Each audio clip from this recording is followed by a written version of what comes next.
Hey guys, guess what today is?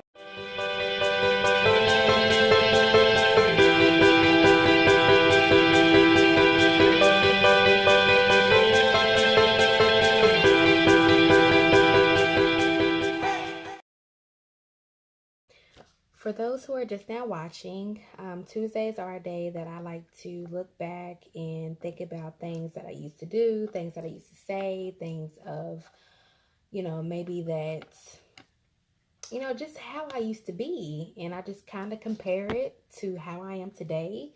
So I just like to reflect back. So today's a day to reflect. So let's reflect. Today, it was placed in my spirit to speak about sleeping on greatness or sleeping on change. What that basically means is that, when you know that there are improvements that are needed to be made in your life, maybe it could be the way that you think, maybe it could be what you eat, maybe it could be what you do on your spare time, or maybe it could be how how your outer appearance is, or even your spiritual appearance as well. It's just when you know that there is a change that needs to be made, you become so fearful of it that you just literally back away from it. I know with me relating to sleeping on greatness or sleeping on change, back then, actually, it wasn't even me. It was God who really gave me all of these amazing ideas and all of these amazing things that I would like to do. But I would literally reach out and look for validation from other people to see what other people thought of the idea that God already gave me. And I would look for an opinion from other people. And that's just like if I would say, oh, my favorite color is turquoise and brown. So if I say, my favorite color is turquoise and brown. What do you think about those colors?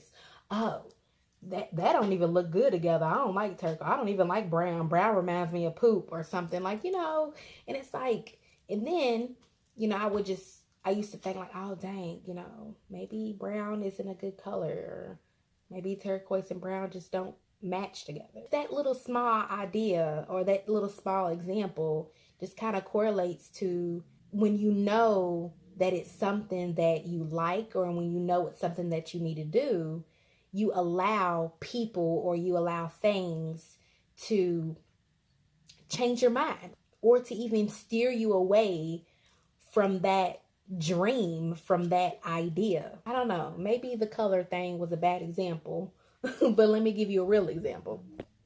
So I know last week I discussed change. So I'll say this is kind of like part 2 of it. Remember how back then, which actually I think that I posted this. I reposted it because I think I made a status somewhere. Maybe it was Twitter or something. Like 6 years ago, I said how, I wanted a change. I was ready for a change. Maybe I needed to change the way I looked. Maybe I needed to get a new hairstyle, or maybe change the way I dressed, or what have you. It really wasn't me having that thought that I needed to change. It was God telling me, if you really want to be at this place, you can't go here being this same person. Back then, for those that know me or seen me, went to school with me or whatever, I might have always looked nice or looked decent. I might have had my hair done, but the hair that I had wasn't mine. Well, majority of times it wasn't mine. Or actually, I lied. All of it wasn't mine. But of course, back then, that's what I wanted. That's what I wanted people to think. And so, it's just like my hair now. I do have locks. I've been natural for, it's going on 7 years. It's going on 7 years that I've been completely natural. I haven't gotten a relaxer.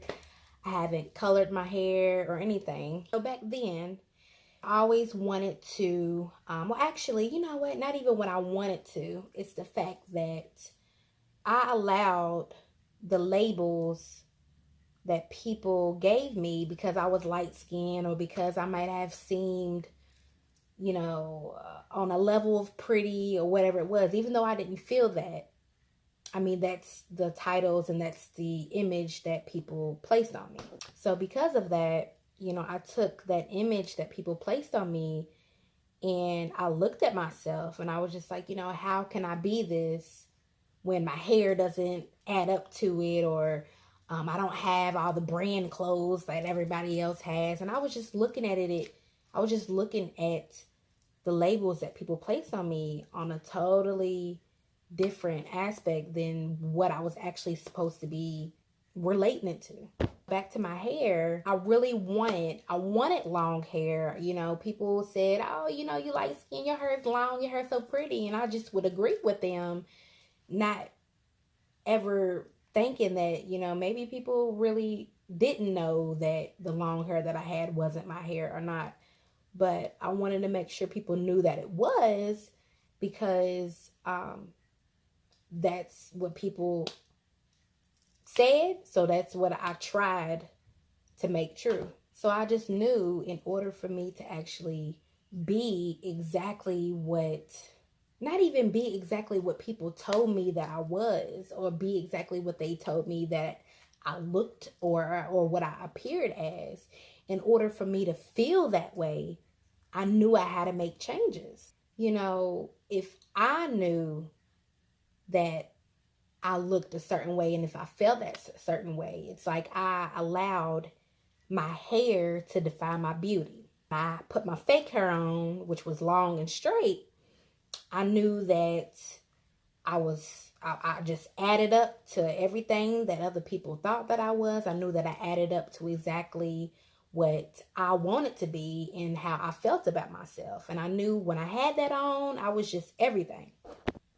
But the problem arose when I took it off, when it was time to redo my weave, when it was time to get the glue out and all that. I mean, back then, I didn't know how to do no sewing. I still don't, but I use glue. And underneath, my hair was just so damaged. My hair was so short on this side, it was short on this side, and it was short in the back. So I had like a nice little mount at the top, but everything else was just completely damaged. And it was so crazy because with that damage, I was the only one who saw that damage. But the image that I portrayed to other people didn't get to see that damage, because they saw what I wanted them to see, which was my long, straight, fake hair that I made people think that it was real. So the whole point about that is the fact that even though that I related that, or related to sleeping on greatness and sleeping on change with my hair journey, it's the fact that a lot of times when we want to do something or make a dramatic change or do a dramatic thing in our lives, to where other people may agree to you and say like, oh yeah, I can see you doing that, or I mean that sounds like you should do it, or or you might have those in your life that's just like, no, I don't think you should do that, they don't pay enough, or are you sure you can't even do that, or if you do this, and just making up excuses as to why what that you should do just ain't fit for you. In order for you to line up to exactly as to what you ought to be, you have to first make changes within yourself. For me, I had an issue. I had a beauty issue or an appearance issue. Had an issue of labeling I allowed my hair to define my beauty. And, I really thought that if I had long and pretty hair, people would think that I was pretty. People would accept me more, or, whatever it may be. But it wasn't the fact of me portraying that image of, my hair quality. It's the fact of that hair quality was literally, that was a cover up of what my hair truly was, or what my beauty truly was. It's just like makeup, a lot of women, makeup is just an extra. I feel like makeup is just something to enhance your beauty. Some women do use makeup to just cover up it, just because they're so ashamed of how they truly look.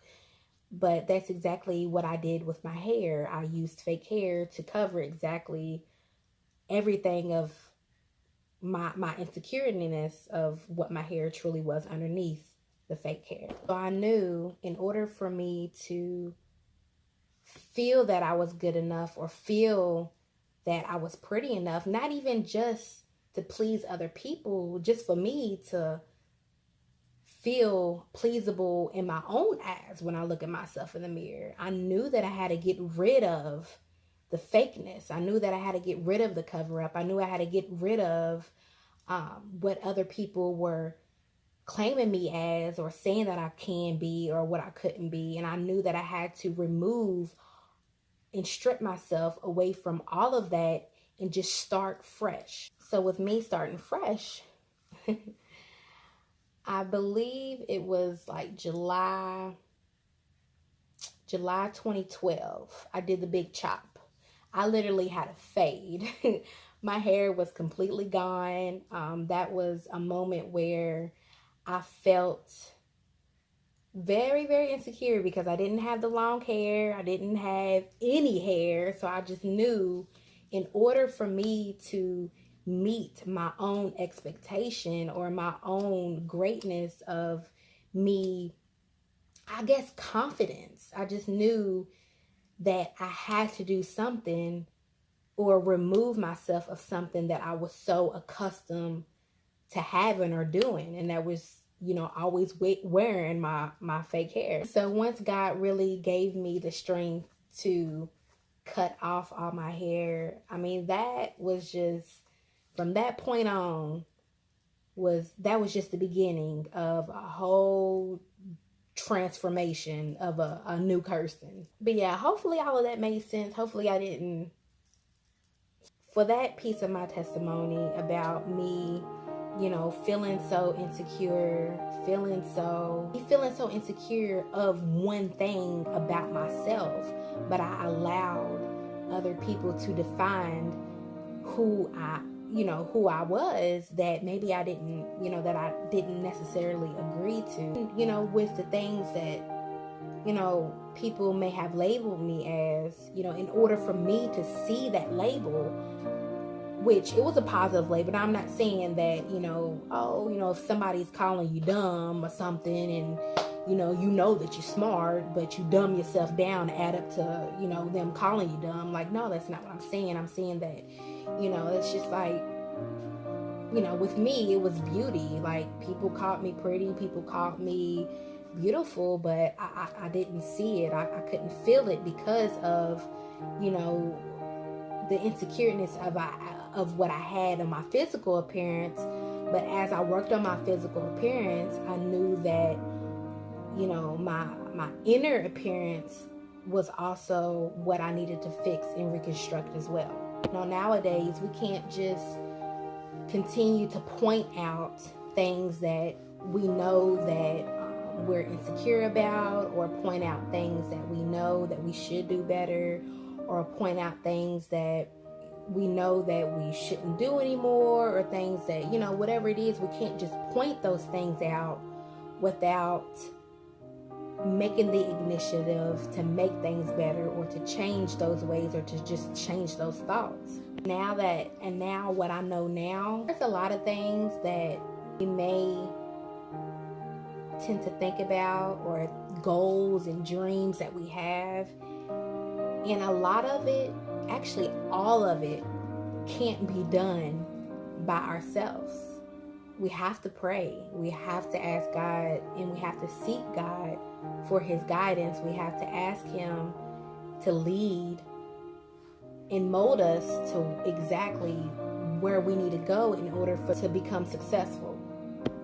Because a lot of things that we may do in life, we may not even sit down and think about why we're doing it. A lot of things that we may tend to change, a lot of things that we may tend to reconstruct, it may only be just to fit the image of what other people may say that you can and cannot do, or what you can and cannot be. But what exactly should we really be doing for ourselves, for our own sake, for our own salvation? Because now that I know, it's not really what you look like on the outside. It's not what you do really on the outside. It's all about the inside.